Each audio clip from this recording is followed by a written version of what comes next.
बिस्मिल्लाहिर्रहमानिर्रहीम। कैसे हैं भाई आप लोग? रटना नहीं है, समझना है। एसएसटी साइंस केमिस्ट्री पार्ट 17 हम करने जा रहे हैं। पार्ट 17 डेली वीडियोस अपलोड हो रही हैं, जनरल ग्रुप की भी और साइंस ग्रुप की भी।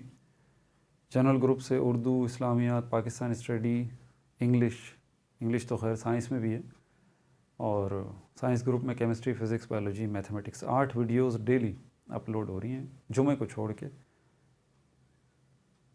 तो 3 बजे से लेकर 9 बजे तक हर एक घंटे बाद, आधे घंटे बाद आपको वीडियोस मिल रही हैं। इन्फॉर्मेशन मैं दे रहा हूँ, और हमेशा वीडियो के लास्ट में क्वेश्चंस पूछूंगा, नोट करें या ज़हन-नशीन करें और अपनी मेमोरी चेक करें। और जवाबात नीचे डिस्क्रिप्शन में मौजूद हैं, मोर लिखा हुआ है, ठीक है। वीडियो के लास्ट में इसी स्क्रीन पर आपको जो है लिंक भी मिल जाएगा प्लेलिस्ट का, एसएसटी एग्ज़ाम की। आप वहाँ से पिछली वीडियोस देख सकते हैं, ठीक है। शुरू करते हैं यहाँ पर पार्ट 17। सबसे पहले आपके लिए इसमें इंफॉर्मेशन है काइनेटिक एनर्जी। काइनेटिक एनर्जी, आप इस काइनेटिक वर्ड पे गौर कर लें ना, तो आपको काइनेटिक एनर्जी समझ में आ जाएगी। हरकी तवानाई इसको कहा जाता है उर्दू में। जो चीज़ हरकत कर रही हो वो काइनेटिक एनर्जी की वजह से हरकत कर रही है, बस वहाँ पर काइनेटिक एनर्जी इन्वॉल्व है, ठीक है। दूसरी जो चीज़ है हमारे पास,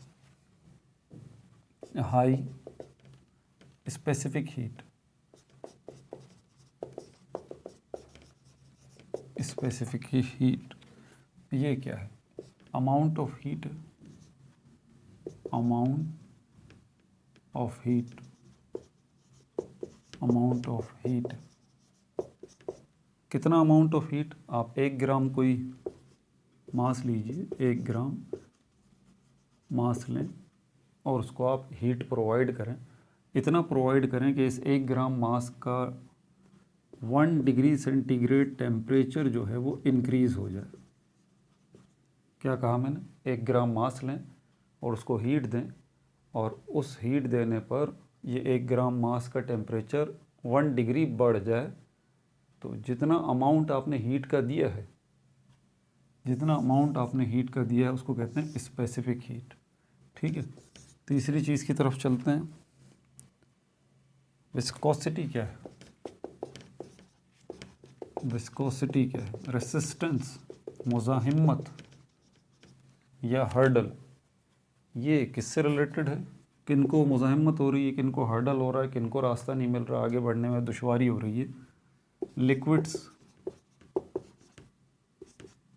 क्या लिक्विड को फ्लो होने में परेशानी हो रही है? नहीं, ज़रा बात को समझिएगा। जब हम लिक्विड की बात करते हैं ना, तो ये लिक्विड की अगर एक मैं लेयर लूँ, तो इस लेयर के अंदर एक और लेयर होती है, एक और लेयर होती है, एक और लेयर होती है, ठीक है। इसको एक और ऑब्जेक्ट से बताऊँ, ये पहली लेयर है, ठीक है। इसके ऊपर ये दूसरी लेयर है, ये तीसरी लेयर है, ये चौथी लेयर। ये लेयर्स जो हैं, ये वाली लेयर जो है पहली वाली, ये पहली वाली लेयर जो है ये दूसरी वाली लेयर को आगे बढ़ने से रोकेगी। इसी तरह दूसरी वाली लेयर तीसरी वाली लेयर को आगे बढ़ने से रोकेगी, रेसिस्ट करेगी। तो ये लेयर्स के दरमियान जो रेसिस्टेंस मौजूद है, इसको विस्कोसिटी कहते हैं असल में हम, ठीक है।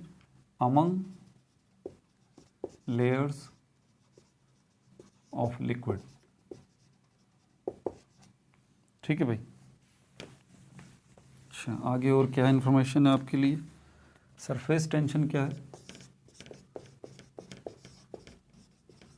सरफेस टेंशन क्या है? इसमें टेंशन तो फोर्स की एक टाइप है, मतलब फोर्स तो है, कहाँ पर मौजूद है? सरफेस पर, जिसको हम सतह कहते हैं। किसकी सरफेस? लिक्विड्स की, लिक्विड्स की, लिक्विड्स की। ये कंटेनर है, इसके अंदर पानी मौजूद है, पानी की ये जो सरफेस है। अब यहाँ पर ये मॉलिक्यूल हैं, ये भी मॉलिक्यूल हैं, ये भी मॉलिक्यूल। मॉलिक्यूल्स की लाइनें बनी हुई है ना, पहली लाइन, दूसरी लाइन, तीसरी लाइन।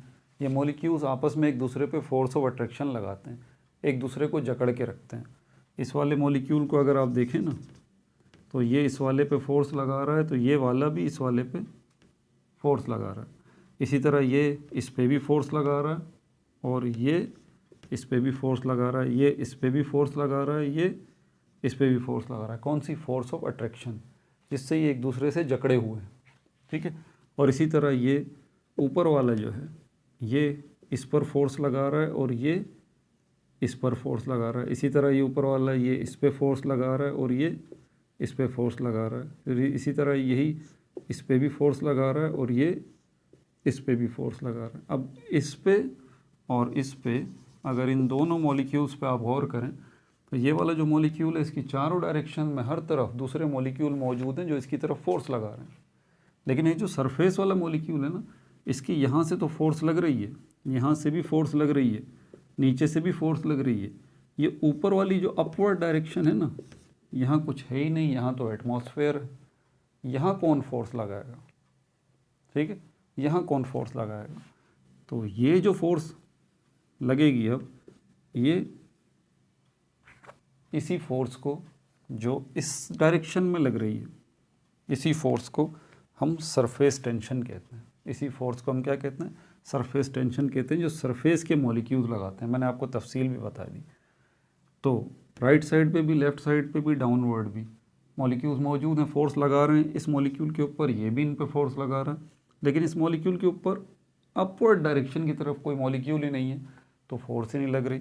अब ये जो मॉलिक्यूल अपवर्ड डायरेक्शन पे फोर्स लगाएगा, ठीक है, तो इसको जो है हम क्या कहते हैं? इस फोर्स को हम सरफेस टेंशन कहते हैं। यहाँ पर एक ज्योमेट्रिकल नुक्ता समझ लीजिए, राइट एंगल। राइट एंगल का मतलब होता है सीधा ऐसे, ये भी राइट एंगल है, ये भी राइट एंगल है। तो ये जो फोर्स लग रही है बिल्कुल इस तरह राइट एंगल लग रही है, ठीक है। तो सरफेस टेंशन क्या है? वो फोर्स जो कि राइट एंगल पर लग रही है सरफेस पर। तो सरफेस की राइट एंगल पर फोर्स लग रही है, और सरफेस क्या है? ये भी तो सरफेस है, इसकी लंबाई भी है, चौड़ाई भी है, ऐसी बात है ना। और लंबाई और चौड़ाई की मल्टीप्लिकेशन को ही हम क्या कहते हैं? एरिया। क्या कहते हैं? एरिया। तो राइट एंगल जो फोर्स लग रही है वो असल में सरफेस एरिया पे लग रही है, सरफेस एरिया पे लग रही है। बात समझ में आ रही है आपको? और एरिया जो है, क्योंकि इसके अंदर लेंथ भी होती है और ब्रेड्थ भी होती है, और इनके यूनिट भी होते हैं, लेंथ का ब्रेड्थ का दोनों ही डिस्टेंस हैं। इसके भी यूनिट है सेंटीमीटर, मीटर, किलोमीटर, इसके भी सेंटीमीटर, मीटर, किलोमीटर। तो कोई सा भी यूनिट ले लें आप, 1 सेंटीमीटर ले लें आप, 1 सेंटीमीटर इसका भी ले लें, इसको कहते हैं यूनिट लेंथ। तो यूनिट लेंथ एरिया के ऊपर राइट एंगली जो फोर्स लग रही हो उसको हम कहते हैं सरफेस टेंशन, और उसकी वजह भी मैंने आपको बता दी। ठीक है, आगे देखते हैं और क्या बात है। एवापोरेशन क्या है? स्केपिंग प्रोसेस है मॉलिक्यूल्स का सरफेस वाले। एवापोरेशन ये क्या एक प्रोसेस है, और इस प्रोसेस में क्या कर रहे हैं? स्केप कर रहे हैं, निकल के भाग रहे हैं। कहाँ? ये लिक्विड है, ठीक है, इसके जो सरफेस के मॉलिक्यूल्स हैं ये निकल के हवा में उड़ रहे हैं। इस प्रोसेस को हम एवापोरेशन कहते हैं। ठीक है भाई। वेपर प्रेशर क्या है? वेपर प्रेशर, एवापोरेशन को समझ लीजिए, ये जो मॉलिक्यूल अब निकल के भाग रहे हैं, या अकेला मॉलिक्यूल भी निकल के भाग सकता है, और 2-2, 3-3 का ग्रुप मॉलिक्यूल का भी निकल के भाग सकता है। तो बहरहाल ये जो मॉलिक्यूल अकेले भाग रहे हैं या 2-3 के ग्रुप में भाग रहे हैं, इनको हम एक नाम देते हैं, इनको कहते हैं वेपर। ठीक है, और ये जो फोर्स लगाएंगे, जो वेपर्स फोर्स लगाएंगे, उसको हम कहते हैं वेपर प्रेशर। जो प्रेशर ये लगाएंगे वेपर्स, उसको हम कहते हैं वेपर प्रेशर। अगर एक कंटेनर है, उसमें आपने पानी रखा हुआ है और कंटेनर बंद है पूरा का पूरा, नीचे से आप इसको हीट देते हैं तो क्या होगा? यहाँ से फिर एवापोरेशन होगी, ये सरफेस के मॉलिक्यूल्स जो हैं वो निकलना शुरू होंगे। ऊपर ढक्कन लगा हुआ है, क्योंकि मॉलिक्यूल या वेपर्स जो हैं अब कहीं निकल के जा नहीं सकते, यहाँ से यहाँ आएंगे, यहाँ आएंगे, यहाँ आएंगे, और ऊपर ढक्कन से टकरा के दोबारा नीचे आएंगे, दोबारा इस पानी का हिस्सा बनेंगे। लेकिन आप हीट मुस्तकिल दे रहे हैं तो यहाँ पर एक जंग चल जाएगी, 2 प्रोसेस यहाँ शुरू हो जाएंगे। एक तो यहाँ पर जो है एवापोरेशन का शुरू हो जाएगा, जिसमें वेपर्स बनेंगे, और दूसरा कंडेंसेशन का शुरू हो जाएगा, कंडेंसेशन का, जिसमें वेपर्स दोबारा लिक्विड में कन्वर्ट होंगे। तो कंडेंसेशन और एवापोरेशन एक दूसरे के रिवर्स हैं। एवापोरेशन में वेपर बनते हैं, कंडेंसेशन एवापोरेशन में लिक्विड से वेपर बनते हैं, कंडेंसेशन में वेपर्स दोबारा लिक्विड में कन्वर्ट होते हैं। ढक्कन लगाया हुआ, हीट मुस्तकिल दे रहे हैं, अंदर पानी है, वेपर बन रहे हैं, एवापोरेशन हो रहा है, लेकिन कंडेंसेशन हो रहा है, लेकिन रेट में फ़र्क है, रेट में फ़र्क है। ठीक है, रेट जो एवापोरेशन का है वो अलग होगा, यानी कि स्पीड जो है, और जो कंडेंसेशन का रेट है वो अलग होगा। लेकिन एक वक्त ऐसा आएगा कि जब इन दोनों का रेट बराबर हो जाएगा। वजह क्या है? क्योंकि आपने ऊपर ढक्कन लगा रखा है। दूसरी बात, ये वेपर्स जो हैं ये प्रेशर भी लगा रहे हैं, तो जितने जितने वेपर्स बनेंगे लिक्विड से, उतने ही वेपर दोबारा लिक्विड में कन्वर्ट होंगे। जितने वेपर लिक्विड से वेपर बनेंगे, उतने ही वेपर दोबारा वेपर से लिक्विड बनेंगे। जितने वेपर एवापोरेशन की मदद से बनेंगे, उतने ही वेपर कंडेंसेशन की मदद से दोबारा पानी बनेंगे। तो एक इक्विलिब्रियम इस्टेब्लिश हो जाएगा, एक इक्विलिब्रियम जो है इन दोनों के दरमियान इस्टेब्लिश हो जाएगा, एवापोरेशन और कंडेंसेशन के दरमियान। उस वक्त जो ये वेपर प्रेशर लगाएंगे ना, उसको हम कहेंगे वेपर प्रेशर। ये बात ध्यान में रखिएगा, ठीक है। बॉइलिंग पॉइंट क्या है? ये भी इसी से मुताल्लिक है, सुन लीजिए। बॉइलिंग पॉइंट, बॉइलिंग पॉइंट ये वो टेम्परेचर है, क्योंकि ये जो कंटेनर है इसके बाहर क्या है? एटमॉस्फेयर। एटमॉस्फेयर में क्या है? एयर है। क्या एयर प्रेशर नहीं लगा रही होगी? बिल्कुल। तो यहाँ पर एयर प्रेशर भी है जो इस ढक्कन के ऊपर लग रहा है, और अंदर जो वेपर बन रहे हैं उनका भी प्रेशर है। तो एयर प्रेशर और वेपर प्रेशर,